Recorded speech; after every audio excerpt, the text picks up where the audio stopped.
मानवेयादिलक्षितं शिवरूपं शिवानन्दं तदेव वन्दे जगद्गुरुं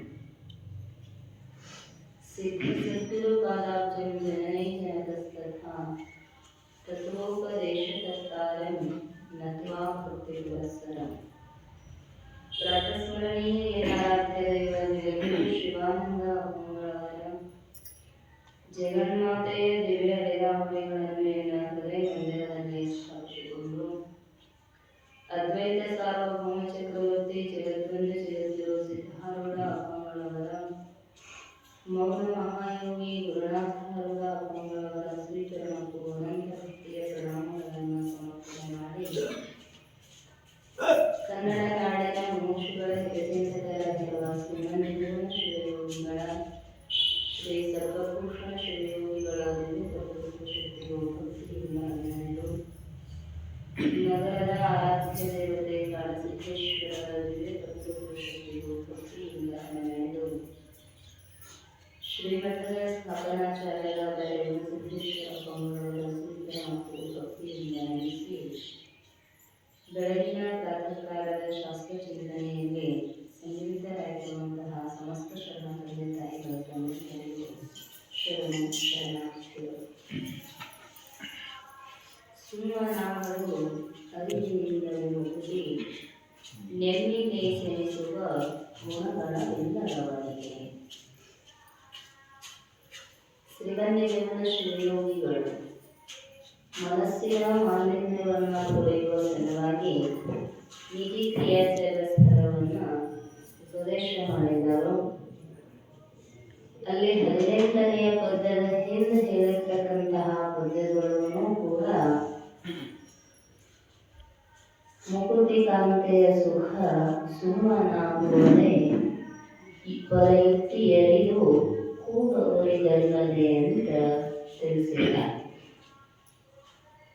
ಅದನ್ನೇ ಮುಂದುವರೆದಿರ್ತಕ್ಕಂತಹ ಕಾಲ. ಹಾಗಾಗ ಮೋಕ್ಷ ಅನ್ನುವಂಥದ್ದು ಸುಮ್ಮನೆ ಅಂತೂ ಆಗುವಂಥದ್ದಲ್ಲ.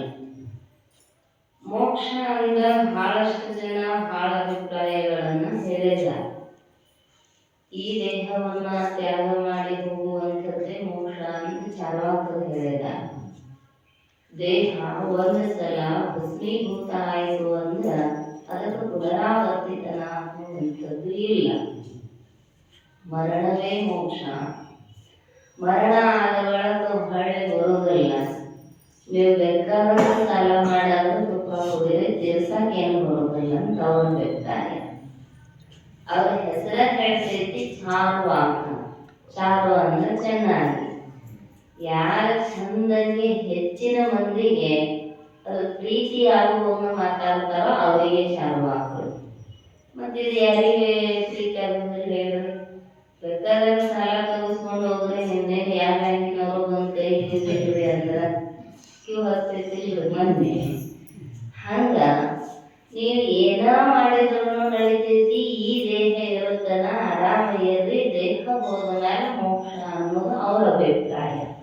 ಇದು ಶಾಸ್ತ್ರ ವಿರುದ್ಧ ಇದೆ.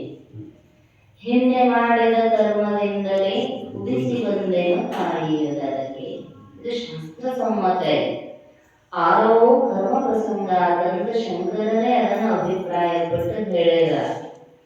ನಾವು ಮಾಡಿರ್ತಕ್ಕಂತಹ ಯಾವುದೇ ಕರ್ಮ ಇರಬಹುದು, ನಮಗೆ ಭೋಗ ಕೊಟ್ಟ ತೀರ್ತೈತ, ಹಂಗ ಅಂತೂ ಹೋಗಂಗಿಲ್ಲ. ಆದ್ರೆ ಜ್ಞಾನ ಆದ ಬಳಿಕ ಸಂಚಿತ ಆಧಾರಗಳು ಅಷ್ಟ ನಷ್ಟ ಆಗ್ತವೆ ಹೊರತು ಪ್ರಾರಬ್ಧ ಶಿಷ್ಯರೂಪವಾಗಿ ಭೋಗಿಸಲೇಬೇಕು. ಹಂಗಿದ್ದಾಗ ನೀವು ಏನ್ ಮಾಡಿದ್ರು ನಡೀತೈತಿ ಅನ್ನೋದು ಹೆಂಗ್ ಸಾಧ್ಯ? ಒಂದು ವೇಳೆ ಹಿಂಗ ಅವರ ಮೋಕ್ಷದ ವ್ಯಾಖ್ಯಾನವನ್ನ ಒಪ್ಪಿಕೊಂಡ್ವಿ ಅಂದ್ರೆ ಎರಡು ದೋಷಗಳು ಬರ್ತಾವಂತಾರ. ಅಗೃತಾಭ್ಯಾಗಮ ದೋಷ, ಕೃತ ಪ್ರಣಾಶ ದೋಷ. ಅಗೃತಾಭ್ಯಾಗಮ ದೋಷ ಅಂದ್ರೆ ಮತ್ತೆ ಈ ದೇಹದ್ದು ಇಲ್ಲೇ ಮುಗಿದು ಹೋಗಿತ್ತು ಅಂದ್ರ ನಾವು ಜನ್ಮ ಎದರಿಂದ ತಗೊಂಡು ಬಂದೀವಿ. ಅಡಿಗೆ ತಯಾರಾಗಲಾರ್ದ ಊಟ ಮಾಡಕ್ ಬರೋದಿಲ್ಲ. ಇಲ್ರಿ ಒಮ್ಮೆ ಪ್ರತ್ಯಕ್ಷ ಆಯ್ತ್ರಿ ಅಂದ್ರ ಹಂಗಾಗೋದಿಲ್ಲ. ಅಕೃತ ಅಭಿ ಆಗಮ ದೋಷ. ಮಾಡದೇ ಇರುವಂಥದ್ದು ನಮಗ ಬಂದ ಅಂತೀವಿ ನಾವೇನು ಮಾಡೇನ್ರಿ ಸುಮ್ಮನೆ ಬಂದು ಕೊಳ್ಳಿಗೆ ಬಿದ್ದೈತ್ರಿ. ಕರ್ಮದ ಗತಿ ಹಂಗ ಕೊಳ್ಳಿಗೆ ಬೀಳುವಂಥದ್ದಲ್ಲ. ಮತ್ತೆ ಈಗ ಮಾಡಿದ್ವಿ ಈಗ ಮುಗಿತೈತಿ ಮೋಕ್ಷ ಅಂದ್ರೆ ಕೃತ ಪ್ರನಾಶ ದೋಷ, ಮಾಡಿದ್ದು ನಾಶ ಆಗತೈತಿ ಅಂತ ಹಂಗ ಆಗುದಿಲ್ಲ ಅಂದ್ರು ಸುಮ್ಮನಾಗದು. ಆರಂಭದಲ್ಲಿ ಹೇಳಿದಾರ, ಜ್ಞಾನಸ್ಥಳದೊಳಗೂ ಹೇಳ್ತಾರ ಅವರು, ಸುಮ್ಮನಾಗದು ವಿಧಿಯೊಳೊಂದರೆ ಮುಗುತಿ ಅಂತ. ಒಟ್ಟಾರೆ ನಮಗ ಆತ್ಯಂತಿಕ ದುಃಖ ನಿವೃತ್ತಿ ಪರಮಾನಂದ ಪ್ರಾಪ್ತಿ ರೂಪವಾದ ಮೋಕ್ಷ ಸಿದ್ಧಿಸಬೇಕಾಗಿತ್ತು ಅಂದ್ರ ಪ್ರಯತ್ನ ಸಾಧ್ಯ ಐತೆ ಹೊರತು ಕರ್ಮ ಸಾಧ್ಯ ಅನ್ನುವಂಥದ್ದು ಇಲ್ಲ. ಅದಕ್ಕೆ ಅವರಲ್ಲಿ ಹೇಳಿದ್ರು ಏನು ಅಂದ್ರೆ ಯುಕ್ತಿಯರಿಗೂ ಕೂಡುವರಿಗಲ್ಲದೆ. ನಾವು ಲೋಕದೊಳಗೆ ಬಹಳಷ್ಟು ಯುಕ್ತಿ ಮಾಡ್ತೀವಲ್ರಿ, ಯುಕ್ತಿ ಇಲ್ಲದ ನಮ್ಮ ಜೀವನ ನಡೆಯುವುದಲ್ಲ. ಒಬ್ಬರಿಗೆ ಮೋಸ ಮಾಡ್ಬೇಕಾದ್ರೂ ಯುಕ್ತಿ ಮಾಡ್ಬೇಕಾಗ್ತದೆ. ಈ ಯುಕ್ತಿ ಎಲ್ಲ ಅರ್ಥ ನಿಜವನರು ಎಲ್ಲಿಯೂ ಯಾವ ದೋಷವೂ ಬರಬಾರದು ಅಂತ ಪರಯುಕ್ತಿಯರಿಗೂ ಕೂಡುವರಿಗಲ್ಲದೆ. ಶ್ರೇಷ್ಠವಾದ ಯುಕ್ತಿ ಅಲ್ಲೊಂದಿಷ್ಟು ಗುಣಗಳ ಬಗ್ಗೆ ಹೇಳಿದ ಅದರದೇ ಮುಂದುವರೆದಿರ್ತಕ್ಕಂತಹ ಭಾಗರೂಪವಾಗಿ ಇಲ್ಲಿ ಹೇಳಿದರು, ನೆಮ್ಮೆ ಅರಿವಿನಿಂದಲೇ ಮುಕ್ತಿ. 21 ದುಃಖಗಳ ನಿವೃತ್ತಿ, ತ್ರಿತಾಪಗಳ ನಿವೃತ್ತಿ, ಇದು ಮೋಕ್ಷ ಅಂತ ಹೇಳಿಲ್ಲ. ಅವರವರಿಗೆ ಏನು ಅನುಭವಕ್ಕೆ ಬಂದೈತೋ, ಬುದ್ಧಿ ಎಲ್ಲಿಗೆ ಹೋಗಿ ನಿಂತೈತಲ್ಲ ಅದ ಮೋಕ್ಷ ಅಂತ ಅವ್ರು ಕಂಡುಕೊಂಡಿದ್ದಾರೆ. ಅವುಗಳು ಶಿವಾನಂದ ಶಾಸ್ತ್ರ ಹೇಳಿರ್ತಕ್ಕಂತಹ ಸದ್ಭೋಗ ಚಂದ್ರಿಕೆಯೊಳಗ ಪತಂಜಲ ಮಹರ್ಷಿಗಳು ಯೋಗ ಪ್ರತಿಪಾದನೆಯನ್ನ ಮಾಡಿದ್ರು, ಪರಂತು ಅವರಿಗೂ ಮೋಕ್ಷ ಇಲ್ಲ ಅಂತ ಹೇಳ್ಯಾರ. ಯೋಗದ ಕೆಲಸ ಎಷ್ಟು ಅಂದ್ರೆ ಚಿತ್ತವೃತ್ತಿಯ ನಿರೋಧ ಮಾಡುವಂಥದ್ದು. ಆಗ ತನ್ನ ಸ್ವರೂಪದ ಜ್ಞಾನ ಮಾಡಿಕೊಡ್ತಿದ್ದೇನೋ ಅಂದ್ರೆ ಸಾಧ್ಯ ಇಲ್ಲ. ಮತ್ತ ಅವರಿಗೆ ಆಗಿಲ್ಲ, ಪಾಣಿನಿಗಳಿಗೂ ಆಗಿಲ್ಲ, ಪತಂಜಲ ಮಹರ್ಷಿಗಳಿಗೂ ಆಗಿಲ್ಲ, ಪೂರ್ವ ಮೀಮಾಂಸಕರಾದ ಜೈಮಿನ್ಯಾದಿ ಮುನಿಗಳಿಗೂ ಆಗಿಲ್ಲ ಅಂದ ಕೇವಲ ಜ್ಞಾನದಿಂದಲೇ ಮೋಕ್ಷ. ಆದ್ರ ಜ್ಞಾನ ಹಂಗ ಆಗತೈತೇನೋ ಅಂದ್ರೆ ಆಗುವುದಿಲ್ಲ. ಅಂತಃಕರಣ ಶುದ್ಧಿ ಇರಬೇಕು. ಸತ್ವಾತ್ ಸಂಜಾಯತೆ ಜ್ಞಾನಂ. ಆ ಅಂತಃಕರಣ ಸತ್ವಯುಕ್ತವಾಗದ ಹೊರತಾಗಿ ನಮಗೆ ಜ್ಞಾನ ಆಗುವುದಿಲ್ಲ. ಜ್ಞಾನ ಆಗದೆ ಇದ್ರ ಸುಮ್ಮನಾಗಲು ಮೋಕ್ಷ, ಮುಕ್ತಿ ಎನ್ನುವಂಥದ್ದು ಸುಮ್ಮನೆ ಆಗುವುದಿಲ್ಲ. ಆ ಎಲ್ಲ ಮೋಕ್ಷ ವ್ಯಾಖ್ಯಾನಗಳನ್ನ ಹೊಡೆದ ಹಾಗೆ ನಿಜಗುಣ ಶಿವಯೋಗಿಗಳು ನಿರ್ದೋಷವಾದ ಶಾಸ್ತ್ರಕಾರರು ನಿರ್ದೋಷವಾದ ಮೋಕ್ಷಕ್ಕೆ ಲಕ್ಷಣ ಬರೀತಾರೆ. ಈ ತ್ರಿತಾಪಗಳ ದುಃಖ ನಿವೃತ್ತಿಗೆ ಒಂದು ವೇಳೆ ಮೋಕ್ಷ ಅಂದಿವೆ ಅಂದ್ರ ಈ ಕರ್ಕಿ ತೆಗಿತೀವಲ್ರಿ ಬಲಗಾಂಡ, ಸುಮ್ಮನೆ ಎಲ್ಲ ಕಟ್ಟು ಮಾಡಿದೀವಿ ಅಂದ್ರೆ ಕಟ್ಲು ಹೊಡೆದು ಸಿಗಿತೈತ, ಒಂದಕ್ಕ 10 ಹೊಡಿತೈತಿ. ಈಗ ಕಬ್ಬು ಹಚ್ತಿರಲ್ಲ, ಒಂದನೇ ಕುಳಿಗೆ ಒಂದು ದಂಟು ಬಂದಿರ್ತೈತಿ, ಅದನ್ನ ಕಡದಂದ್ರೆ 2ನೇ ಕುಳಿಗೆ 3-4 ಬಂದಿರ್ತೈತಿ, 3ನೇ ಕುಳಿಗೆ ಮತ್ತೆ ಬೇಡಾದ್ದು ನೀವು ಕಡದ್ ದನದ ಮೇವು ಹಾಕಬೇಕು. ಅದನ್ನ ಅಂದ್ರ ಮೇಲ ಕತ್ತರಿಸಿದ್ರೆ ದುಃಖ ಹೋಗೋದಲ್ಲ, ಅದು ಪುನಃ ಮತ್ತೆ ಏನಾಗ್ತೈತಿ ಅಂದ್ರ ದುಃಖ ಕೊಡ್ತೈತಿ. ಎಷ್ಟು ದುಃಖ ಅಂದ್ರೆ ಹೇಳಿದ್ರಿಂದ 100,000 ಕೋಟಿಯುಂಟು ಶಂಕರ ಮೀರಲರಿದವನು, ನನಗವುಗಳನ್ನ ದಾಟಿ ಹೋಗಲು ಬರುವುದಿಲ್ಲ, ನೀನೇ ಕರುಣಿಸಿ ಸುಖದ ಸೂರೆಗಳು ಶಂಕುಲಿಂಗವೇ. ಯಾಕಂದ್ರ ಈ ಎಲ್ಲ ದುಃಖಗಳಿಗೆ ಒಂದೇ ಒಂದು ಉಪಾಯ ಸ್ಪಷ್ಟವಾಗಿ ಹೇಳಿದವರು, ಅತ್ಯಂತಿಕ ದುಃಖ ನಿವೃತ್ತಿ. ಇನ್ನೊಂದು ದುಃಖ ಇಲ್ಲಿ ಉಳಿದೈತ್ರಿ ಮೂಲ್ಯಾಗ ಅನ್ನುವಂಗೆ ಇಲ್ಲ. ಬೆಂಕಿ ಹಚ್ಚಿಬಿಟ್ರೆ ಏನು ಉಳಿತೈತ್ರಿ? ಹಸಿದು ಸುಡುತ್ತೈತಿ, ಒಣದು ಸುಟ್ಕೊಂಡು ಹೋಗ್ಬಿಡತೈತಿ. ಜ್ಞಾನಾಗ್ನಿ ದತ್ತ ಕರ್ಮಾನಿ ಭಸ್ಮ ಸಾಕುರುದೇ ಅರ್ಜುನ. ಎಲ್ಲ ಕರ್ಮಗಳು ಸುಟ್ಟು ಭಸ್ಮೀಭೂತ ಆಗಬೇಕಾಗಿತ್ತು ಅಂದ್ರ ಅದು ಕೇವಲ ಜ್ಞಾನದಿಂದಲೇ. ಅದಕ್ಕೆ ಹೇಳಿದ್ರು ಕಾರಣ ಸಹಿತ ಕಾರ್ಯ ದುಃಖದ ನಿವೃತ್ತಿ. ಕಾರಣ ಅಜ್ಞಾನ, ಕಾರ್ಯ ದೇಹಾದಿ ಸರ್ವ ಪ್ರಪಂಚ, ಇದು ಸಮೂಲವಾಗಿ ಹೋಗಬೇಕಂತ ಅದಕ್ಕೆ ಹೇಳಿದ್ರಲ್ಲ ನಿಜಗುಣರು ತನುಭಾವವಳೆಯೇ ದುಃಖದ ಕೇಡು. ಚಾರ್ವಾಕರಂತೆ ತನುವಳೆಯೇ ದುಃಖದ ಕೇಡು ಅಂದಿದ್ರಂದ್ರೆ ಸತ್ತಾಗೆಲ್ಲರಿಗೂ ಮೋಕ್ಷನ ಆಗ್ಬೇಕಾಗಿದೆ. ಮತ್ತೆ ಯಾಕೆ ಹುಟ್ಟಿರುತ್ತೀವಿ? 84 ಲಕ್ಷ ಜೀವರಾಶಿಯಲ್ಲಿ ಹೇಳಿದ್ರಲ್ಲ, ಒಂದಲ್ಲ ಎರಡಲ್ಲ ಮೂರಲ್ಲ ನಾಲ್ಕಲ್ಲ 84 ಲಕ್ಷ ಜೀವರಾಶಿಯಲ್ಲಿ ಬಂದದ ಅನುಭವ ಐತಿ ಅಂತ ಆ ಶಬ್ದ ಇಟ್ಟಿದ್ದಾರೆ. ಯಾಕ ಏನ್ ಅನುಭವ ಅಂದ್ರೆ ನಮಗೂ ಇರ್ತೈತಿ ಅಂತಿದ್ರಿ. ಏನ್ ಯಾಕೆ ಕಾಯಿ ಮಾಡಿದಂಗ ಮಾಡ್ತಿ, ಹೂಗಿಗತ್ತೆ ಒಬ್ಬನ ಇರ್ಬೇಕಂತಿ, ಕತ್ತೆ ದೊಡ್ಡದಂಗ ದುಡಿತಿ, ಮತ್ತ ಎಲ್ಲ ಯೋನಿಗಳ ಕಾಯಿ ಬಂದಿ ಅಂತನ ಆ ಸ್ವಭಾವಗಳಿರ್ತಾವ. ವಾಸನೆ ಹುಡುಕೋತೈತಿ ಇಲ್ವೇ? ಈಗ ಯಾವುದೇ ಒಂದು ವಾಸನೆ ಇರ್ತಕ್ಕಂತಹ ರೂಮಿನಿಂದ ಹಾಯ್ದು ಬಂದೇವಂದ್ರ ಅದೊಂದು ಸ್ವಲ್ಪ ಹೊತ್ತು ಮೈ ಮೇಲೆ ಇರ್ತೈತಿ, ಈ ಸೆಂಟ್ಗಿಂಟ್ ಹಾಕೊಂತಿರಲ್ಲ, ಆ ವಾಸನೆ ತನ್ನ ಸಮಯ ಮುಗಿಯುವವರೆಗಾದರೂ ನಮ್ಮ ಮೈಗೆ ಅಂಟುಕೊಂಡಿರ್ತೈತಿ. ಹಂಗ ಈ ದೇಹಾದಿಗಳ ಜನ್ಮಾಂತರಗಳ ವಾಸನೆಗಳು ಪೂರ್ಣ ಪ್ರಮಾಣಗಳ ಹೋಗುವುದಿಲ್ಲ.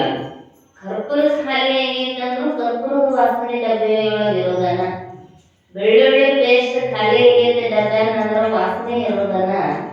ಹಂಗ ಈ ಎಲ್ಲ ಜನ್ಮಗಳನ್ನ ದಾಟಿ ಬಂದೇವಂದ್ರೂ ವಾಸನ ಇರೋದ. ಅದಕ್ಕೆ ಅವ್ರು ಹೇಳಿದ್ರು, ಅಜ್ಞಾನ ತತ್ಕಾರ್ಯವಾದ ವ್ಯಷ್ಟಿ ಸಮಷ್ಟಿ ಸರ್ವದೈಹಾರಿ ಪ್ರಪಂಚಗಳ ನಿವೃತ್ತಿ ಆತ್ಯಂತಿಕ ನಿವೃತ್ತಿ. ಇನ್ನು ಪರಮಾನಂದ ಪ್ರಾಪ್ತಿ ಅಂದ್ರೆ ಒಂದು ಪಡೋದ ಮೇಲೆ ಇನ್ನೊಂದರ ಅಪೇಕ್ಷೆ ಇಲ್ಲ. ಈಗ ಹೊಲ ಬಿಡೋದ್ವಿ ಅಂದ್ರ ಮನೆ ಕಟ್ಟುವ ಆಸೆ, ಮನೆ ಕಟ್ಟಿದ್ರು ಅಂದ್ರ ಮದುವೆ ಮಾಡುವ ಆಸೆ, ಮದುವೆಯಾಗಿ ನೀನು ಒಂದಿಷ್ಟು ವರ್ಷ ಉಳಿರ್ತೈತ್ರಿ, ದೇವ್ರ ಕನ್ನ ತೆಗಿಯವಲ್ರಿ ಅಂತ. ಹೌದಲ್ರಿ? ಎದರಿಂದ ಸುಖ ಆಯ್ತು ಹೇಳ್ರಿ? ಅದಕ್ಕೆ ಹೇಳ್ತಾರ ಅವರು ಪರಮ ಆನಂದದ ಪ್ರಾಪ್ತಿ. ಅದನ್ನು ಹೊಂದಿದ ಮೇಲೆ ಇನ್ನೊಂದು ಬೇಕಂತ ಅನ್ನಿಸಬಾರ್ದ. ಇದು ಮೋಕ್ಷದ ವ್ಯಾಖ್ಯಾನ ವೇದಾಂತಿಗಳದ್ದು. ಅಂಥ ಮೋಕ್ಷ ಅರಿವಿನಿಂದವೇ ಆಗತೈತಿ, ಲೇಸೆನಿಸುವ ಗುಣಗಣವಿಲ್ಲದವನಿಗೆ. ಶ್ರೇಷ್ಠವಾಗಿರ್ತಕ್ಕಂತಹ ಮಹಾತ್ಮರು ಹೌದು ಅಂತೂ ವರ್ಣನೆ ಮಾಡಿರ್ತಕ್ಕಂತಹ ಗುಣಗಳು, ಬಹಳ ಗುಣಗಳು ನಾವು ಜಗತ್ತಿನೊಳಗ. ಶರಣರು ಕೇಳಿದ್ರು, ಲೇಸೆನಿಸಿಕೊಂಡು ಒಂದು ದಿನ ಬದುಕಿದರೆ ಸಾಲದೆ 5 ದಿನ 4 ದಿನ 3 ದಿನ 2 ದಿನ ಹೇಳಿ ಕೂಡಲ ಸಂಗನ ಶರಣರಲ್ಲಿ ಲೇಸೆನಿಸಿಕೊಂಡು ಒಂದು ದಿನ ಬದುಕಿದರೆ ಸಾಲದೆ. ಜೀವನರು ಕೇಳಿದ್ರು, ಶಾಂತರು ಸೆದು ಬಹುದೆಂದು ಬಣ್ಣಿಸುವ ಬರ್ತನವ. ಮುಂದೆ ಹೇಳೋದಾರ ಯಾರ ಹೌದು ಅನ್ನಬೇಕು ಗುಣಕ್ಕ ಅಂದ್ರ ಮಹಾತ್ಮರು ಹೌದು ಅನ್ನಬೇಕು. 1000 ಮಂದಿ ಹೌದಂದ್ರೂ ಅದೇನು ಒಳ್ಳೆಯ ಗುಣ ಅಲ್ಲ. ಒಬ್ಬ ತತ್ವವಲ್ಲಂತಹ ಅನುಭಾವಿ ಮಹಾತ್ಮ ಹೌದಪ್ಪ ನೀ ನಡೆಯೋದು ಚಲೋ ಐತಿ ದಾರಿ ಅಂತ ಬಿಟ್ರೆ ಹೋಗಬೇಕು, ಯಾವ ಮಂದಿ ಜರೂರತ್ತಿಲ್ಲ ಅಂತ ಕೇಳ್ತಾರ.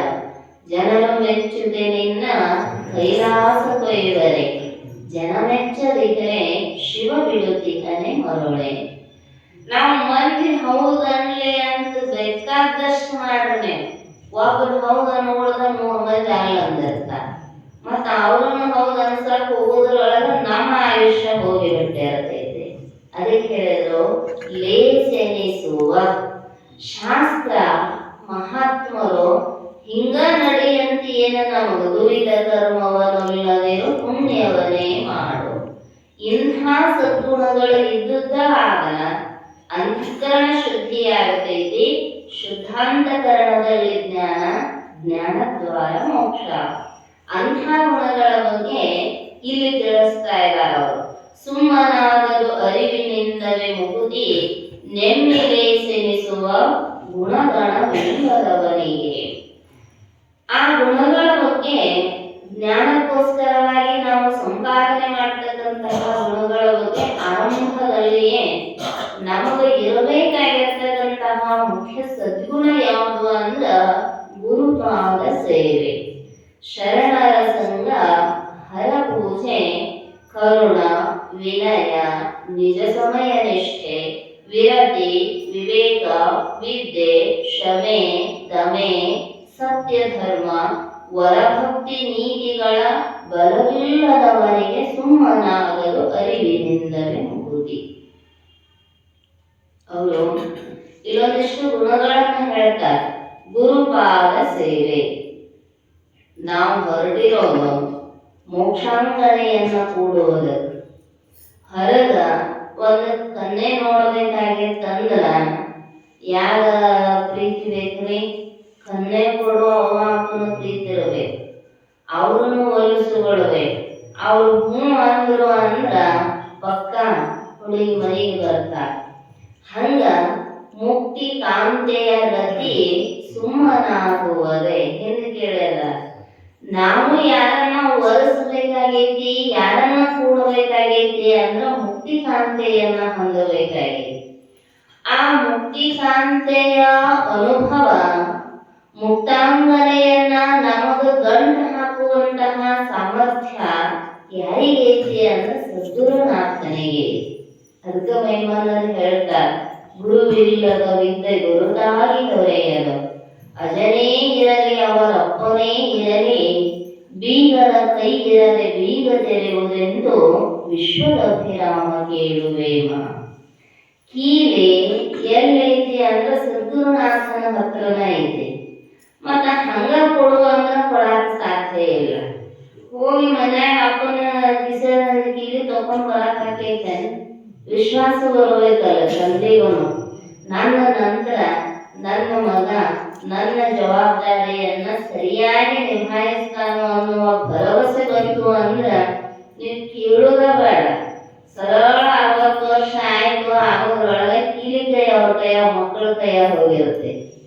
ಮತ್ತು ಮಕ್ಕಳು ಸರಿಯಾಗಿ ಅವ್ರ ಮನಸ್ಸು ಗೆಲ್ಲಲಿಲ್ಲ ಅಂದ್ರ, ವ್ಯವಹಾರ ಸರಿಯಾಗಿ ನಿಭಾಯಿಸಿಕೊಂಡು ಹೋಗುವ ಸಾಮರ್ಥ್ಯ ಇರಲಿಲ್ಲ ಅಂದ್ರ, ಮತ್ತಿನ್ನೂ ವಯಸ್ಸಾದ್ರೂ ಕೀಲ ಅವ್ರ ಹತ್ರ ಇರ್ತೈತಿ.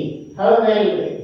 ಹಂಗ ಸದ್ಗುರುನಾಥ ಜ್ಞಾನ ಸಂಪತ್ತನ್ನ ನಮಗ ಧಾರೆ ಎರಿಬೇಕಾಗಿತ್ತು ಅಂದ್ರ ಗುರುನಾಥನ ಪ್ರೀತಿಯನ್ನ ನಾವು ಸಂಗ್ರಹ ಮಾಡಬೇಕು.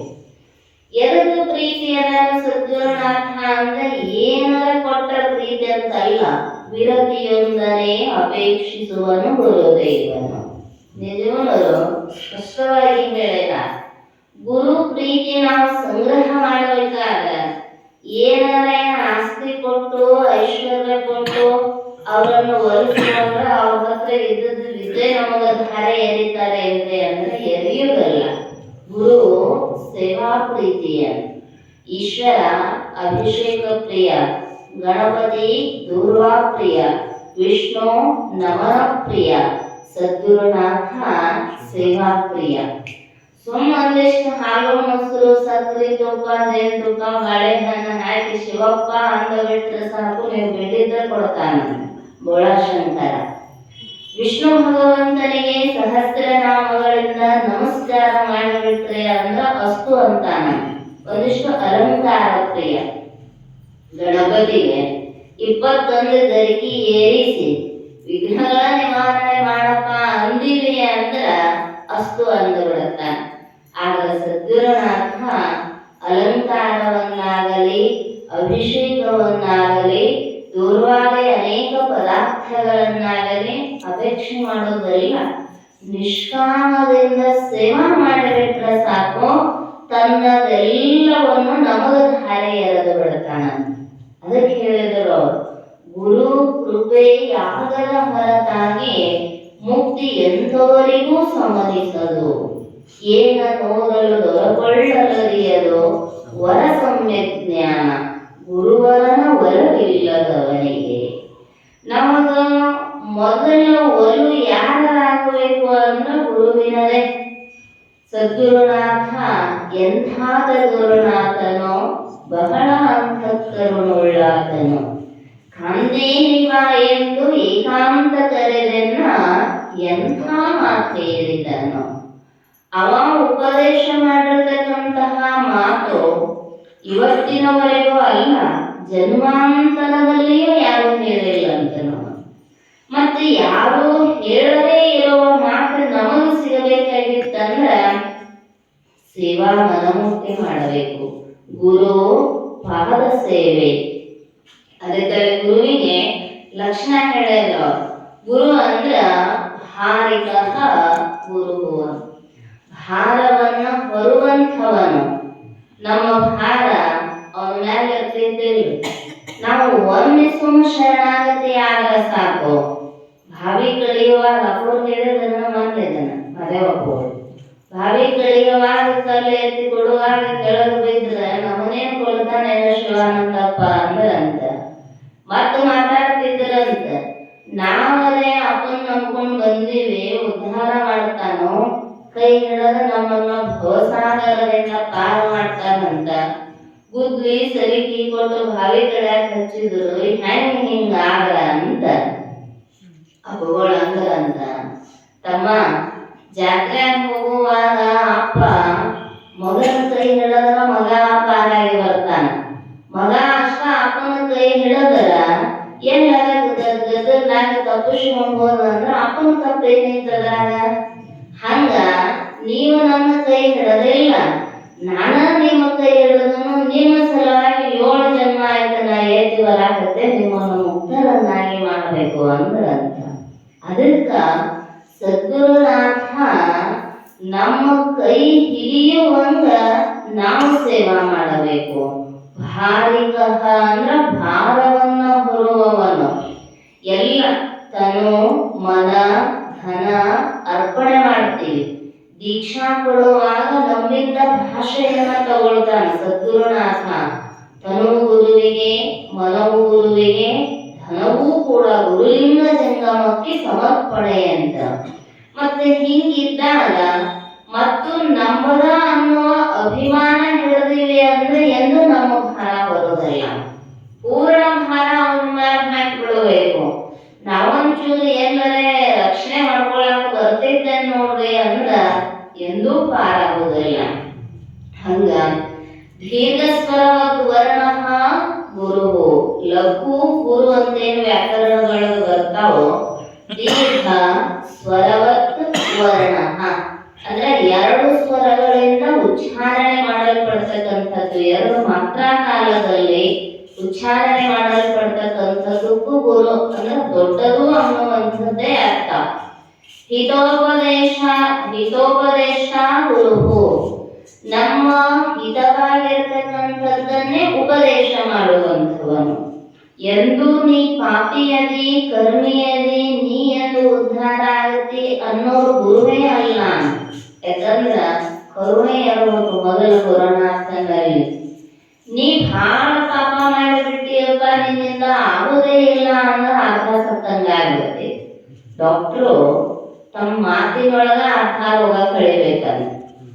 ಎಂಥ ರೋಗ ಐತಿ, ನಾಳೆ ಮರಣಿಸ್ತಾರಂದ್ರೂ ಅವ್ರು ಹೇಳ್ತಾರ ಒಂದ ಮಾತು, ನಿನಗೇನಾಗೈತೆಪ್ಪ, ಏನೇನು ಆಗಿಲ್ಲ, ಚಿಂತೆ ಮಾಡಬೇಡ, ನಾ ಎಲ್ಲ ಆರಾಮ್ ಮಾಡ್ತೀನಿ ಅಂದ್ರ ಏನಂತೈತ್ರಿ, ಅರ್ಧ ಧೈರ್ಯ ಬಂದ್ಬಿಡತ್ತೆ. ಡಾಕ್ಟರ್ ಆರಾಮ್ ಮಾಡ್ತೀನಿ ಅಂದಾರು, ನನಗೇನೂ ಆಗಿಲ್ಲ ಅಂದಾರು. ಅಕಸ್ಮಾತ್ ಊರಿಗೆ ಹೋಗೋದಕ್ಕೂ ಕೊಡ್ಲಿ ತಗೊಂಡು ನಿಂತ ಡಾಕ್ಟರ್ ಅಂದ್ರ 1 ವರ್ಷಕ್ಕೆ ಸಾಯೋ ಮನುಷ್ಯ ಈಗ ಸತ್ತು ಹೋಗ್ತಾನೆ. ಹೌದಲ್? ಹಂಗ ಭವರೋಗಿಗಳಿಗೆ ವಿಷದ ರೂಪದೊಳಗಿರ್ತಕ್ಕಂತಹ ಸದ್ಗುರುನಾಥ ರೂಪ ವೈದ್ಯ. ಎಷ್ಟೇ ತಾಪಗಳಿದ್ದರೂ ಎಷ್ಟೇ ಪಾಪಗಳಿದ್ರೂ ಮೊದಲೇ ಸಂಸಾರವೆನಗಿಲ್ಲವಾಗುದ.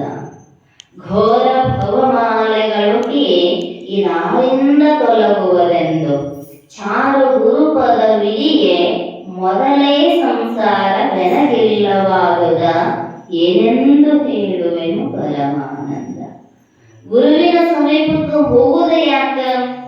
ಡಾಕ್ಟರ್ ಸಮೀಪಕ್ಕೆ ಯಾಕೆ ಹೋಗ್ತೀವ್ರಿ? ರೋಗ ಬಂದೈತಂದಾಗ ಹೋಗ್ತೀವಿ. ಗುರುವಿನ ಸಮೀಪಕ್ಕೆ ಯಾವಾಗ ಹೋಗ್ತೀವ್ರಿ? ಇದರ ರೋಗ ಅನ್ನೋದು ಗೊತ್ತಾದ್ಮೇಲೆ ಹೋಗ್ತೀವಿ. ಹೌದಲ್ರಿ? ಇದರ ರೋಗ ಅನ್ನೋದು ಗೊತ್ತಾಗಲಿಲ್ಲ ಅಂದ್ರೆ ಡಾಕ್ಟರ್ ಸಮೀಪ ಹೋಗುದಲ್ಲ ಮನುಷ್ಯ. ಹಂಗ ಭವ ಅನ್ನುವಂಥದ್ದು ರೋಗ ಅನ್ನೋದು ಗೊತ್ತಾಗಲಿಲ್ಲ ಅಂದ್ರೆ ಗುರುಗಳೆಲ್ಲದಾರ ಅನ್ನೋದನ್ನ ನೋಡಾಕ್ ಹೋಗೋದಲ್ಲ. ಒಂದು ವೇಳೆ ಘೋರ ರೂಪವಾಗಿರ್ತಕ್ಕಂತಹ ಭವಮಾಲೆಗೆ ಬ್ಯಾಸತ್ತೋ ಎಲ್ಲಿ ಹೋದ್ರ ಪರಿಹಾರ? ನನಗೆ ಯಾಕೋ ಎಲ್ಲಿ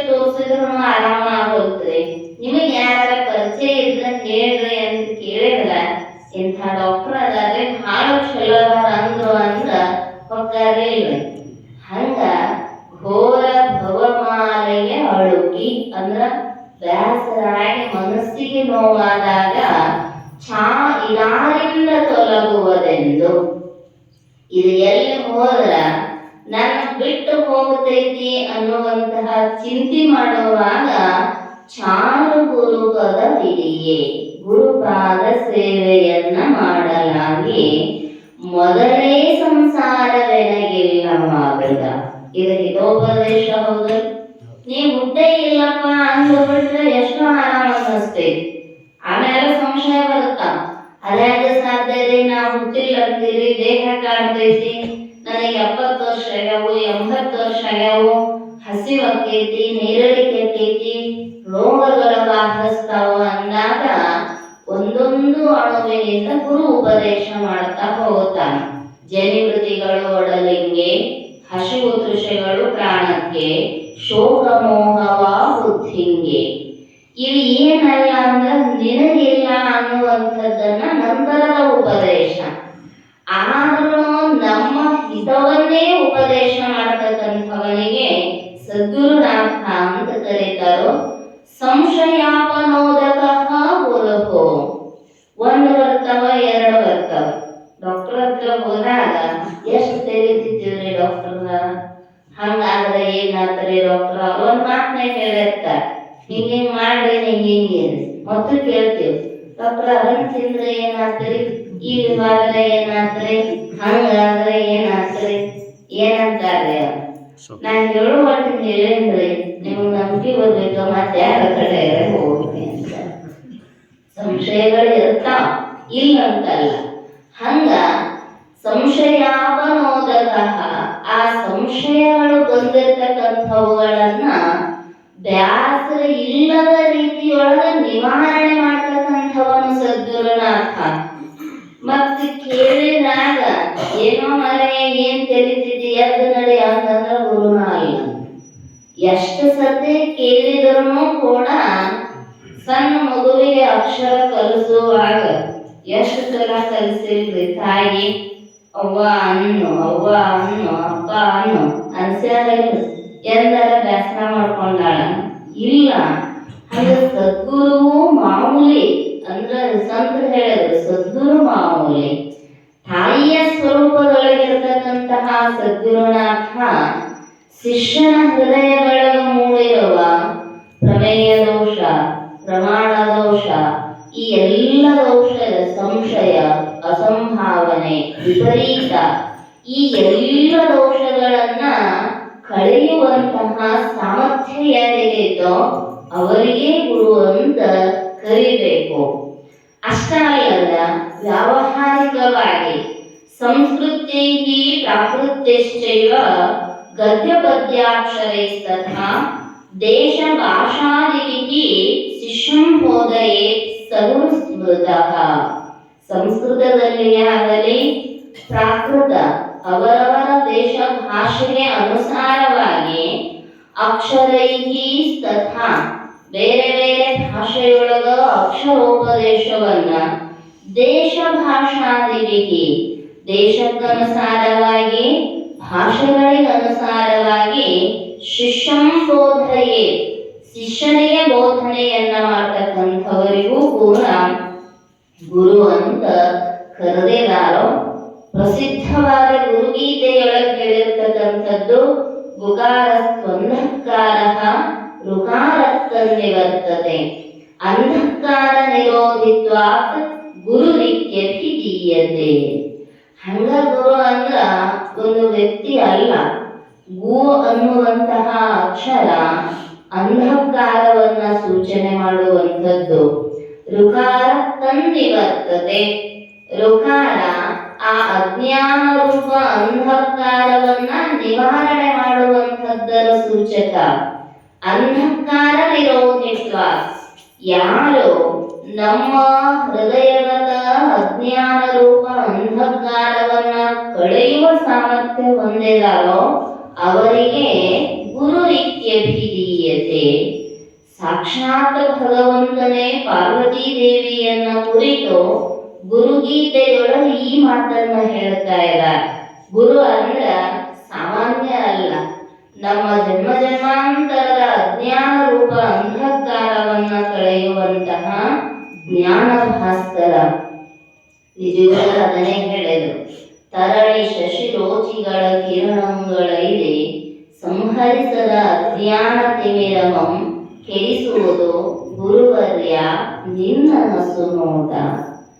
ಸುಮ್ಮ ಒಂದು ಕ್ಷಣ ಈಕ್ಷಣೆ ಮಾಡಿಬಿಟ್ಟ ಸದ್ಗುರುನಾಥ ಅಂದ್ರ ಎಲ್ಲ ಸೂರ್ಯ ಚಂದ್ರಾದಿಗಳಿಂದಲೂ ಕಳೆಯಲಿಕ್ಕಾಗದಂತಹ ಹೃದಯದ ಕತ್ತಲೆ ಕಳೆಯುವ ಸಾಮರ್ಥ್ಯ ಆ ಗುರುನಾಥನಲ್ಲಿರ್ತಕ್ಕಂಥದ್ದು. ಅವನ ಪಾದ ಸೇವನೆಯನ್ನ ಕಾಲದೇಶ ದ್ವಿಜಿತ ಪರಿಚರ್ಯ ಕಾಲದೇಶಾದಿ ಮುಂತಾದವುಗಳಿಗೆ ಅನುಸಾರವಾಗಿ ಅರಿತು ಸೇವೆಯನ್ನು ಮಾಡತಕ್ಕಂಥದ್ದು. ಆರಂಭದಲ್ಲಿ ಕೇಳಿ ಸೇವಾ ಪ್ರಿಯ, ಆಪ್ತ, ಅಂಗ, ಸ್ಥಾನ, ಸದ್ಭಾವ. ಆಪ್ತ ಅಂದ್ರ ನಿಮ್ಮ ದುಃಖಗಳ ಹೆಂಗ ನಿಮ್ಮ ಆಪ್ತೇಶ್ವರು ಬಂದು ಸಹಾಯ ಮಾಡ್ತಾರೋ ಹಂಗ ಸದ್ಗುರುನಾಥನಿಗೆ ಆಪ್ತರಾಗಿ ಅವರ ಎಲ್ಲ ರೀತಿಯ ನೋವು ನಲುವಿಗಳಿಗೂ ಸ್ಪಂದನೆ ಮಾಡ್ತಕ್ಕಂಥದ್ದು. ಅಂಗ ನಿಮ್ಮ ಹೆಂಗ ಶರೀರದ ಅಂಗಗಳಿಗೆ ಏನಾದ್ರೂ ವ್ಯತ್ಯಾಸ ಆಯ್ತು ಅಂದ್ರೆ ಕಾಳಜಿ ವಹಿಸಿ ಸೇವಾ ಮಾಡ್ಕೊಂಡು ವ್ಯವಸ್ಥೆ ಮಾಡ್ಕೊಂತೀವೋ ಹಂಗ ಸದ್ಗುರುನಾಥನಿಗೂ ಅತ್ಯಂತ ಆಪ್ತರಾಗಿ ಅವರ ಅಂಗ ಸೇವಾದಿಗಳನ್ನ ಮಾಡತಕ್ಕಂಥದ್ದು ಅಂಗ ಸೇವಾ. ಸ್ಥಾನ ಸೇವಾ, ಸದ್ಗುರುನಾಥ ಇರತಕ್ಕಂತಹ ಸ್ಥಾನವನ್ನ ಸ್ವಚ್ಛವಾಗಿರ್ತಕ್ಕಂಥದ್ದು, ಅವರ ಬಟ್ಟೆಗಳನ್ನ ಮಡಿ ಮಾಡ್ತಕ್ಕಂಥದ್ದು. ಒಟ್ಟಾರೆ ಅವರ ಪ್ರೀತಿ ಆಗಬೇಕಾದ್ರೆ ಏನು ಮಾಡಬೇಕು, ಎಲ್ಲಾನು ಮಾಡಬೇಕು. ಇನ್ನ ಸದ್ಭಾವ ಸೇವಾ, ಸದ್ಗುರುನಾಥ ಬ್ರಹ್ಮ ವಿಷ್ಣು ಮಹೇಶ್ವರರ ರೂಪದಿಂದ ಒಮ್ಮೆಮ್ಮೆ ನಮಗ ಶಿಕ್ಷಣ ಕೊಡ್ತಾನು, ಶಿಕ್ಷಣವನ್ನು ಕೊಡ್ತಾನ. ಶಿಕ್ಷಣ ಕೊಟ್ಟಾಗ ಪ್ರಳಯಾಂತಕನ ರೂಪದೊಳಗಿರುವ ರುದ್ರ ರೂಪ ಧಾರಣೆ ಮಾಡಕಂತ ತಿಳ್ಕೋಬೇಕಂತ ಬಹಳ ಪ್ರೀತಿ ತೋರಿಸಿ ನಮ್ಮನ್ನ ಸಂರಕ್ಷಣೆ ಮಾಡಕತ್ತ ಅಂದ್ರ ವಿಷ್ಣು ರೂಪ ಧಾರಣೆ ಮಾಡಿದಾನ. ನಮಗೊಂದಿಷ್ಟು ಉಪದೇಶ ಮಾಡಿ ಜ್ಞಾನದ ಬೀಜವನ್ನ ಬಿತ್ತಕತ್ತಿದ ಅಂದ್ರ ಬ್ರಹ್ಮನಾಗಿ ಜ್ಞಾನದ ಬೀಜೋತ್ಪತ್ತಿಗೆ ಕಾರಣ ಆಗಿದಾನು ಅಂತ ಹಿಂಗ ಭಾವದೊಳಗ ಸದ್ಭಾವನೆಯಿಂದ ಕೂಡಬೇಕೇ ಹೊರತು ಗುರುವಿನಲ್ಲಿ ಎಂದೂ ಮರೆ ಮೋಸ ಮಿಥ್ಯೆ ಸಲ್ಲದು ಅಂತ ಹೇಳಿದರು. ಹಾಗಾದ್ರ ಗುರು ಇಷ್ಟೆಲ್ಲ ಸೇವಾ ಮಾಡಬೇಕಾದ್ರ ಗುರು ಹೆಂಗಿರಬೇಕ್ರಿ ಅಂದ್ರ ಕರುಣಾದಿ ಸತ್ಕಲೆಗಳನ್ನ ಹೊಂದಿರಬೇಕು. ಹಂಗ ವೇಷಧಾರಣೆಯನ್ನ ಮಾಡಿ ಕೇವಲ ತನ್ನ ಭಕ್ತಿಯ ವ್ಯವಸ್ಥೆಯನ್ನ ಮಾಡಿಕೊಂಡು ಶಿಷ್ಯನನ್ನ ಉದ್ಧಾರ ಮಾಡಬೇಕನ್ನುವ ಭಾವ ವಿರಹಿತನಾಗಿ ಸ್ವಾರ್ಥ ಬುದ್ಧಿಯಿಂದ ಗುರು ಕೂಡಿದ್ದ ಅಂದ್ರ ಅಂಥವ್ರು ಸೇವಾ ಮಾಡಬಾರದು. ಅವುಗಳು ಸದ್ಬೋಧ ಚಂದ್ರಿಕೆಯೊಳಗೆ ಸ್ಪಷ್ಟವಾಗಿ ಹೇಳಿದ್ದಾರೆ. ಯಾರು ಆಸ್ತಿ ಅಂತಸ್ತು ಐಶ್ವರ್ಯ ಪಟ್ಟಾಂತರಗಳಿಗಾಗಿ ಹೊಡೆದಾಡ್ತಾರೋ, ಸ್ಪಷ್ಟವಾಗಿ ಇದನ್ನ ಹೇಳಿದಾರೋ, ಹೊಡೆದಾಡ್ತಾರೋ ಅವ್ರ ಗುರುಗಳಲ್ಲ, ಹಲಗುರುಗಳನ್ನ ಇದ ಶಬ್ದ ಬಳಸಿದಾರ. ಗೋಳ ಹಲಗುರ ಆದ್ರ ಕಸ ಕಸ ಹೊಡಿತಿದ್ದಿಲ್ವೇ, ಸಮಾಧಾನ ಇರ್ತಿದ್ದಾನೆ ಯಾರಿಗೆ. ಹಂಗ ಕೇವಲ ಭೌತಿಕ ವಿಷಯಾದಿಗಳಿಗಾಗಿ ಹೊಡೆದಾಡ್ತಿದ್ದ ಶಿಷ್ಯನ ಹೃದಯ ಗ್ರಂಥಿಯ ಛೇದನ ಮಾಡುವ ಕರುಣೆ ಇರಲಿಲ್ಲ, ಶಾಸ್ತ್ರ ಪಾಂಡಿತ್ಯ ಇರಲಿಲ್ಲ ಅಂದ್ರ ಅವ್ರ ಗುರುಗಳಲ್ಲ ಅಂತ ಅದಕ್ಕೆ ಹೇಳಿದರು. ಪರತತ್ವ ಅನುಭವಾಲಾಪದ ವರಪುಣ್ಯಮಯ ಶರೀರದ ನಿರಾಹಾರಿ ಸದ್ಗುರುವಿರಲಿಲ್ಲ ಮಾನಸದಲ್ಲಿ. ಗುರುವಿನಲ್ಲಿ ಶ್ರೋತ್ರಿಯತ್ವ ಇರಬೇಕು. ಅಂದ್ರ ಏನೇ ಪ್ರಶ್ನೆ ತಗೊಂಡು ಬಂದ್ರು ಸಮಾಧಾನವಾಗಿ ಉತ್ತರ ಹೇಳುವ ಸ್ವಭಾವ ಇರಬೇಕು. ಶಾಸ್ತ್ರ ವೇದ ಸ್ಮೃತಿ ತನ್ನ ಸ್ವಾನುಭವ ದೃಷ್ಟಾಂತಗಳ ಮೂಲಕವಾಗಿ ಹೀಗೆ ಹೇಳಿದ್ರನ್ನ ತಿಳಿತೇವೆ. ಹಂಗ ಹೇಳಿದ್ರೆ ಹೆಂಗ, ಹುಡುಗರಿಗೆ ಶಾಲೆಯೊಳಗೆ ಪಾಠ ಇಟ್ಟಿರ್ತಾರ, ಕಥೆಯ ರೂಪದೊಳಗೆ ನೀತಿ ಬೋಧನೆಯನ್ನ ಮಾಡ್ತಾರ, ಕಥೆ ಹೇಳ್ತಾರೋ ಅದರ ಹಿಂದೆ ನೀತಿ ಏನು ಈ ಪಾಠದಿಂದ ಅನ್ನುವಂಥದ್ದು. ಹಂಗ ನಮಗೆ ದೃಷ್ಟಾಂತಗಳ ಮೂಲಕವಾಗಿ ಯುಕ್ತಿಯರಿತು ತನ್ನ ಅನುಭವವನ್ನ ಬೆರೆಸಿ ಹೇಳುವಂತಹ ಶ್ರೋತ್ರಿಯತ್ವವೂ ಇರಬೇಕು. ಏಕರೂಪವಾದ ಬ್ರಹ್ಮದಲ್ಲಿ ನಿಷ್ಠೆಯನ್ನ ಹೊಂದಿರುವಂತಹ ಬ್ರಹ್ಮನಿಷ್ಠತ್ವವೂ ಇರಬೇಕು. ನಿಷ್ಠಾ ಒಮ್ಮೆ ಬದಲಿ ಆಗಬಾರದು. ಆ ಕಡೆ ಆದ್ರೆ ಚಲೋ ಆಗ್ತೈತಿ, ಈ ಕಡೆ ಆದ್ರೆ ಚಲೋ ಆಗ್ತೈತಿ ಅನ್ನೋದಿಲ್ಲ. ಅಗಸರ್ನಾಗಿ ಎರಡೂ ಕಡೆ ಆಗ್ಲಿಲ್ಲ ಅಂತ ಹಾಗೆ ಕರ್ದ ಹಾಕತ್ತ ಹಂಗಾಗಂಗಿಲ್ಲ. ಏಕವಾದ ಬ್ರಹ್ಮದಲ್ಲಿ ನಿಷ್ಠೆಯನ್ನ ಹೊಂದಿ ಬ್ರಹ್ಮಾನುಭವಿಯಾಗಿ ತನ್ನ ಸಮೀಪಕ್ಕೂ ಬಂದಿರತಕ್ಕಂತಹ ಮೋಕ್ಷ ಸಾಧಕರಿಗೂ ಬ್ರಹ್ಮಾನುಭವವನ್ನ ಉಂಟು ಮಾಡುವಂತಹ ಪರಮ ಸದ್ಗುರುವಾಗಿರಬೇಕು.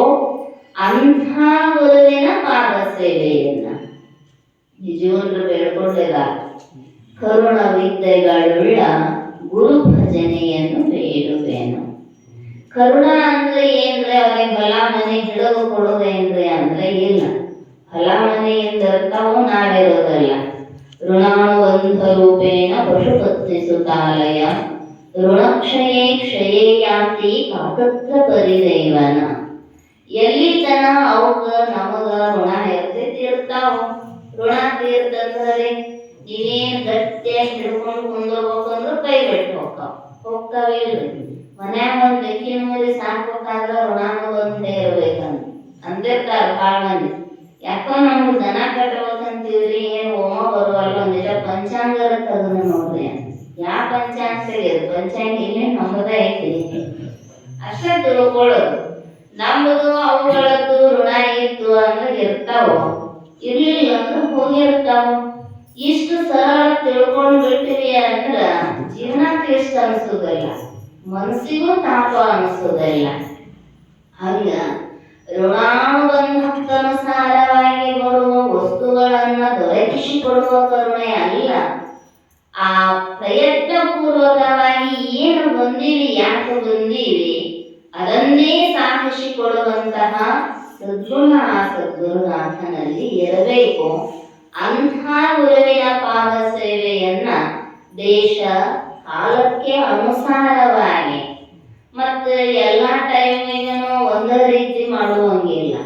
ಅವರು ಸ್ವಲ್ಪ ವಯಸ್ಸಿನೊಳಗಿದ್ದಾಗ, ವಯಸ್ಸು ಆದಮೇಲ ಅವರ ಭಾವಗಳನ್ನ ಸನ್ನೆಗಳನ್ನ ಅರಿತುಕೊಂಡು ಸೇವಾ ಮಾಡಬೇಕಂತ. ಎಷ್ಟು ಹೇಳಿದ್ರು ಸೇವಾ ಮಾಡೋ ಬುದ್ಧಿ ಇರಲಿಲ್ಲ ಅಂದ್ರ ಅವರಿಗೆ ಗುರು ಕರುಣೆ ಆಗುವುದಲ್ಲ. ಸುಮ್ಮ ಅವರ ಮುಖ ನೋಡಿದ್ರೆ ಸಾಕು, ಇದಕ್ಕ ನೋಡ್ತಾರಂತ ತಿಳಿದು ಸೇವಾ ಮಾಡಬೇಕು. ಅಂದ್ರ ಆ ಕರುಣೆ ಅನ್ನುವಂಥದ್ದು ಹೊರದವರಾಗ ಸಾಧ್ಯ ಇದೆ. ಸರ್ವಭಾವೇನ ಆಚಾರ್ಯ ಅನುಕೂಲಕಾರಿತ್ವಂ ಸೇವಾ. ಸೇವಾ ಅಂದ್ರ ಎಲ್ಲ ಭಾವಗಳಿಂದ ಗುರುವಿಗೆ ಅನುಕೂಲವಾಗುವ ರೀತಿಯೊಳಗೆ ಸೇವಾ ಮಾಡಬೇಕು. ಏನು ಕೆಲಸ ಮಾಡ್ತೀವಲ್ಲ ಅದು ಸೇವಾ. ಅದಕ್ಕೆ ಹೇಳಿದ್ರು ಅವರು, ನೀ ಸೇವೆಯಿಂದ ಗುರುವಿನನ್ನ ಒಲಿಸಬೇಕೇ ಹೊರತು ಏನರೆ ಕೊಟ್ಟು ಒಲಿಸ್ತೀನಿ ಅಂದ್ರ ಒಲಿಯುವಂಥವನಲ್ಲ. ಸೇವೆಯ ಸಾಧನೆಯಾಗಿರುವುದು ಗುರು ಕರುಣೆಯ ಧನ್ಯನ ಮಾಡುವುದು. ಸಿದ್ಧಾರೂಢಪ್ಪವರು 12 ವರ್ಷ ಕುದುರೆ ಲದ್ದಿ ಒಳಗ ಏನ್ ಸಾಮಾನ್ಯರ. ಯಾಕಂದ್ರ ಹುಟ್ಟುತ್ತಲೇ ಮರುಮರ ಗಿಡ ಪರಿಮಳವ ಸೂಸುವಂತೆ ಹುಟ್ಟುತ್ತಲೇ ಮಹಾನ ಜ್ಞಾನಿಗಳು, ಕಾರಣಿಕ ಪುರುಷರು. ಆದ್ರೂ 12 ವರ್ಷ ಎಂದೂ ಕೈ ಹಿಡಿದು ಮ್ಯಾಲೆತ್ತಿ ಯಾಕೆ ಬಂದಿಪ್ಪ ಅಂತ ಕೇಳಿದ್ದಿಲ್ಲ ಅಂತ ಗಜೇಂದ್ರ ಶಿವಯೋಗಿಗಳು. ನಮಗ್ರಿ ಮಠಕ್ಕೆ ಹೋದಾಗ ಬಂದ್ರೆ ಅಪ್ಪ ಬರ್ರಿ ಅಂದ್ರೆ ಇನ್ನೊಂದು ಅವ್ರ ಮುಖಾನ ನೋಡಕ್ ಹೋಗುದಿಲ್ಲ. ಏನ್ರಿ ಸ್ವಾಮಿಗಳು ನಾವು ಕೊಟ್ಟದ ರೊಕ್ಕ ಅರ್ಥೈಸುವಂತಾರು, ಯಾಕೆ ಬಂದಿಯಪ್ಪ ಏನೋ ಅನು ಕೇಳಿಲ್ಲ ತನು ಕೇಳಿಲ್ಲ, ಏನ್ ಮಾಡಿದ್ರ ಅವ್ರನ್ನ ತಗೊಂಡ. ಆದ್ರ ಸಿದ್ಧ ಸದ್ಗುರುನಾಥ ಸುಮ್ಮ ಕೈ ಮುಕ್ಕೊಂಡು ದಂಡವತ್ತ ನಮಸ್ಕಾರ ಮಾಡಿದ್ರೆ ಮುಂದೆ ಹೋಗ್ಬಿಡ್ತಿದ್ರಂತ. ಆಮೇಲೆ ತಾವ ಎದ್ದು ಮತ್ತೆ ಸೇವಾ ಮಾಡ್ತಿದ್ದಾರಂತೆ. ಗೊತ್ತಿತ್ತು ಅವರಿಗೆ, ಮುಂದಿನ ಜನರಿಗೆ ಇದು ಮಾದರಿ ಆಗಲಿ ಅಂತ. ಶಿವಾನಂದಪ್ಪವರು ತಾವೇ ಸ್ವತಃ ಹೇಳಿದ, 3 ವರ್ಷದೊಳಗಿದ್ದಾಗನ ಎಲ್ಲ ಜ್ಞಾನ ಆಗಿತ್ತಂತ ಬೋರೆ. 3 ವರ್ಷದಿಂದ 9 ವರ್ಷಗಳ ನವವರುಷ ಪರಿ ನಿಜ ಕಥೆಯನೆನ್ ಕವನಿಕರುಹಿದ ಶಿವಾನಂದ.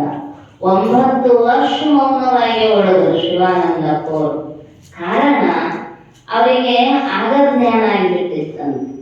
ಮತ್ತು ಮುಂದೆ ಯಾಕೆ ಬನಟ್ಟಿ ರುದ್ರಮುನಿ ದೇವರಿಗೆ ಗುರುಗಳನ್ನಾಗಿ ಮಾಡಿಕೊಂಡ್ರಿ ಅಂದ್ರ ಶಿಷ್ಯ ಸಂಪ್ರದಾಯ ಮುಂದುವರಿಬೇಕು ಅಂತ ತಿಳ್ಕೊಂಡು ವೇದ ಮಾತೆಗೆ ಚ್ಯುತಿ ಬರಬಾರದು, ಶಾಸ್ತ್ರ ವಿರುದ್ಧವಾಗಿ ನಮ್ಮ ಆಚರಣೆ ಇರಬಾರದು ಅಂತ ಗುರುಗಳನ್ನಾಗಿ ಸ್ವೀಕಾರ ಮಾಡಿದೆ. ಸ್ವತಃ ಅವರೇ ಹೇಳಿದ್ದಾರೆ ಸತ್ಬೋಧ ಚಂದ್ರಿಕೆಯವರು. ಕಾರಣ ಗುರು ಅನ್ನುವಂಥದ್ದು ಬಹಳ ಮುಖ್ಯ. ಅವರ ಪಾದ ಸೇವೆಯನ್ನ ಅರಿತು ಮಾಡಬೇಕು. ಸೇವಾ ಮಾಡಬೇಕ್ರಿ ಅಂದ ಕೂಡಲೇ ಸೇವಾ ಮಾಡೋದರ ಹಿಂದ ಫಲಾಪೇಕ್ಷೆ ಇರುತ್ತೆ. ಅಪೇಕ್ಷೆ ಇಟ್ಟುಕೊಂಡು ಸೇವಾ ಮಾಡಿದ್ರ ಜ್ಞಾನ ಆಗುವುದಿಲ್ಲ ಅಂತಾರ. ಕೊಡ್ತಾನೆ ಸದ್ಗುರುನಾಥ ಬೇಡಿದ್ದು, ಆದ್ರೆ ನಮಗೂ ಬೇಕಾಗಿರ್ತಕ್ಕಂತಹ ಮುಕ್ತಿ ಅನ್ನುವಂತಹ ಸುಖ ಪ್ರಾಪ್ತಿಯಾಗುವುದಿಲ್ಲ. ಅದಕ್ಕೆ ಅವರು ಮೊದಲನೆಯ ಸದ್ಗುಣವನ್ನ ಗುರುಪಾದ ಸೇವೆ. ಯಾಕದನ್ನ ಹೇಳಿದ್ರು ಅಂದ್ರೆ ನಮಗೂ ಬೇಕಾಗಿತ್ತು ಮೋಕ್ಷ. ಆ ಮೋಕ್ಷ ಬೇಕಾಗಿತ್ತು ಅಂದ್ರೆ ಮೊದಲ ಮೆಟ್ಟಿಲೇ ಯಾವುದು ಅಂದ್ರ ಸದ್ಗುರುನಾಥನ ಚರಣವನ್ನ ಹಿಡಿತಕ್ಕಂಥದ್ದು. ಹೆಂಗ ಮಾಡಬೇಕು ಅಂತ ಹೇಳಿದ್ರು, ಎತ್ತಾಗಿ ತೊತ್ತಾಗಿ ಮತ್ತೆ ಹಿತ್ತಲದ ಗಿಡವಾಗಿ ಪಾದದ ಕೆರುವಾಗಿ ಗುರುವಿನ ಹತ್ತಿರ ಇರು ಎಂದ ಸರ್ವಜ್ಞ.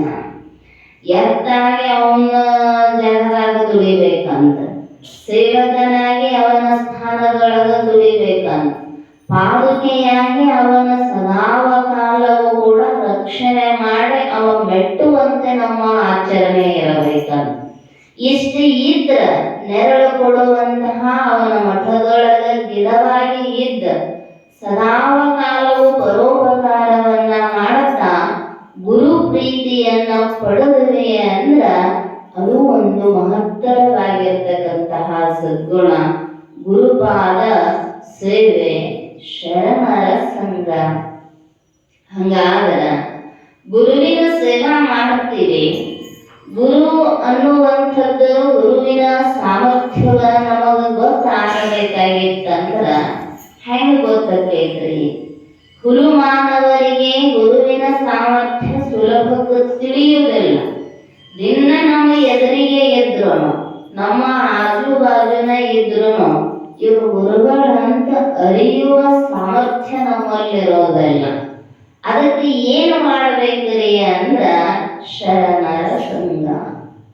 ಶರಣರ ಸಂತರ ಮಹಾಂತರ ಒಡನಾಟದಿಂದ ಗುರುವಿನ ಮಹತಿ ಗೊತ್ತಾಗತೈತ. ಇದು ಎರಡನೆಯ ಸತ್ಸಂಗ ಸದ್ಗುಣ. ಒಂದಕ್ಕೂ ಅಂದ್ರೆ ಹೆಂಗದಾವು ಗುಣಗಳು ಅಂದ್ರ ಪೂರಕವಾಗಿ ಸಾಪೇಕ್ಷಿಕವಾಗಿ ಇರತಕ್ಕಂಥವು. ಗುರುಪಾದ ಸೇವೆಯನ್ನ ಮಾಡಬೇಕು. ಗುರುಪಾದ ಸೇವೆಯ ಮಹತ್ವ ನಮಗೆ ಗೊತ್ತಾಗಬೇಕಾಗಿತ್ತಂದ್ರ ಶರಣರ ಅನುಭಾವಿಗಳ ಒಡನಾಟದಿಂದ ಆ ಗುರುವಿನ ಮಹತಿ ಗೊತ್ತಾಗತೈತಿ. ಅಂಥ ಶರಣರ ಒಂದು ಸಂಘ ನಮ್ಮೆಲ್ಲರನ್ನ ಗುರುಚರಣಕ್ಕ ಕರೆದುಕೊಂಡು ಹೋಗುವಂಥದ್ದು. ಅಂಥ ಸದ್ಗುಣ ನಮ್ಮಲ್ಲಿ ಬಂದದ್ದ.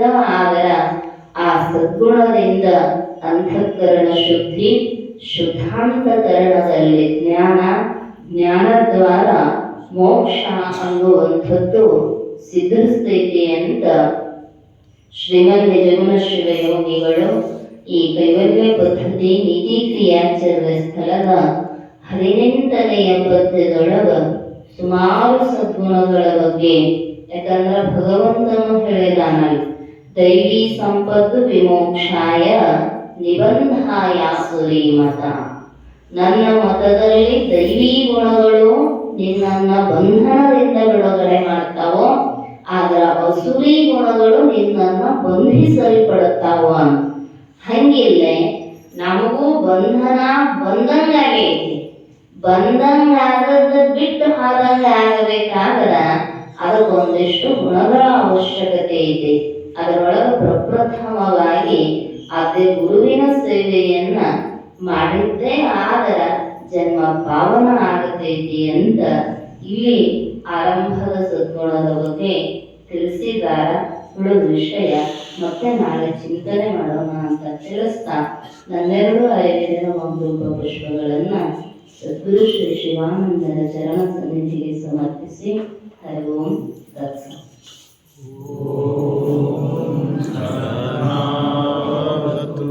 सहनौ भुनक्तु सवीर्यं करवावहै तेजस्विनावधीतमस्तु मा विद्विषावहै। ॐ शान्ति शान्ति शान्ति।